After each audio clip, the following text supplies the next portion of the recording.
Eu não acredito não, Charlene. Esse maloqueiro aí é coisa braba, viu?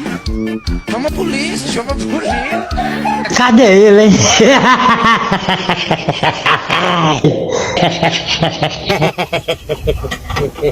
Não entra não, não entra sem instrução não, meu jovem. No profissional, senão você se lasca. Tá ligado, né?